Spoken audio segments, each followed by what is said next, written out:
Hello, everyone, and welcome. I'm Mr. Hussain, career coach here at PMCC Gilgit-Baltistan. Have you ever found yourself sitting at your desk, staring at your screen, and just wondering, is this it? Where do I even go from here? Trust me, you are definitely not alone. Feeling stuck or maybe a bit unfulfilled in your job is incredibly common. But the good news? There's a systematic, proven solution. Welcome to today's explainer on mastering your career ladder. Our objective today is to really help you understand what career development is, why it matters so much in today's competitive job market, and how it directly contributes to your long-term success. We aren't just talking about getting a job, we're talking about engineering a fulfilling, lifelong career. Let's dive right in. Here's a quick look at our roadmap for today. First, we'll define exactly what career development is. Second, we'll look at why it matters so much. Third, we'll talk about creating your actual plan. Fourth, we'll navigate compensation and goal setting. And finally, number 5, we'll wrap up with networking and those all-important soft skills. All right, moving on to section 1, defining career development. What are we actually talking about here? Think of a career path like a ladder. Getting that first job is a huge deal, for sure, but it's really just the very first rung. A job is what you do right now, but a career? That's the bigger picture. The odds are you don't want to stay at that entry level forever, right? But moving up this ladder and earning those promotions doesn't just happen by accident. It takes intentional, careful planning.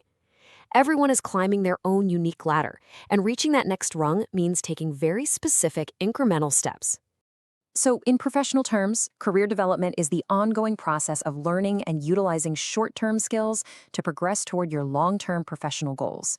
It's not just a one-and-done event you check off a list. It is a lifelong learning process.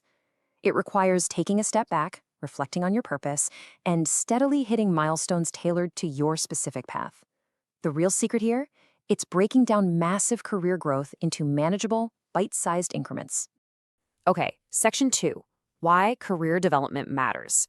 Now that we know what it is, let's explore why building this plan is so absolutely crucial for your success.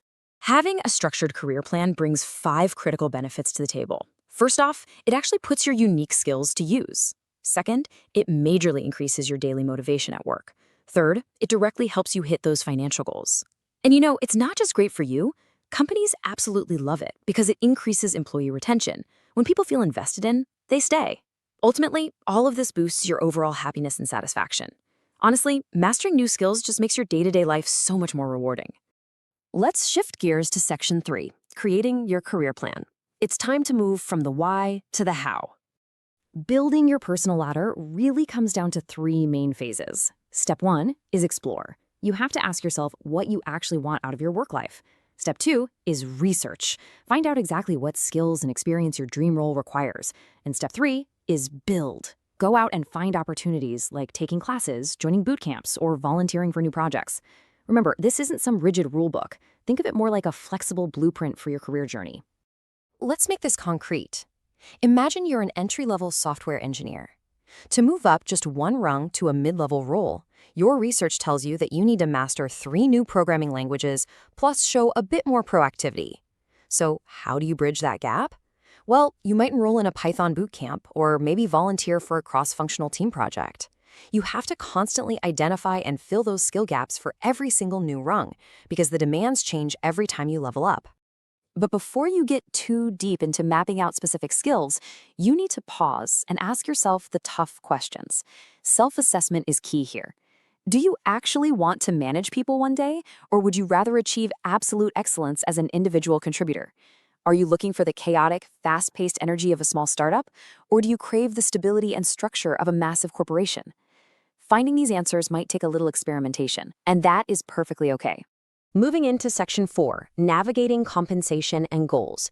Now we're getting into the actual tools you need for the ascent. You have to learn how to balance 2 different timelines. Long-term goals are really about your lifestyle. Do you want high-powered executive-level responsibility, or is your ultimate goal a flexible job where you can shut your laptop at exactly the same time every night to be with your family? Both are fantastic, valid goals. But to get to either one, you need short-term goals to keep you on track. And these need to be specific and measurable. Instead of saying, I want a better network, say, I'm going to establish 2 new contacts every single month.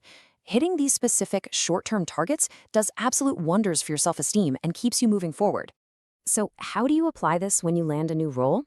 Enter the 30, 60, 90-day plan. Look, no one expects a new hire to know everything on day one. This framework just helps you prioritize.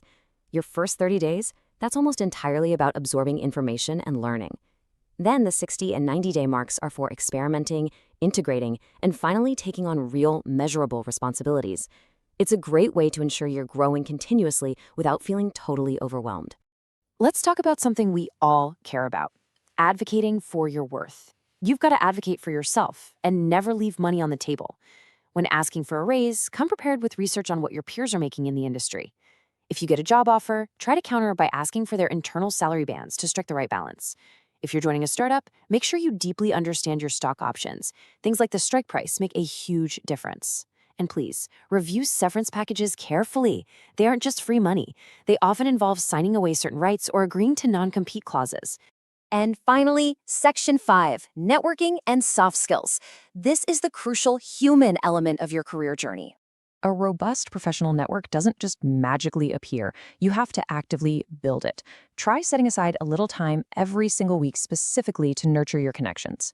It's also incredibly helpful to find a mentor or a coach, maybe someone whose background aligns with your goals, or someone who will bluntly tell you when you're wrong. And hey, don't underestimate informational interviews.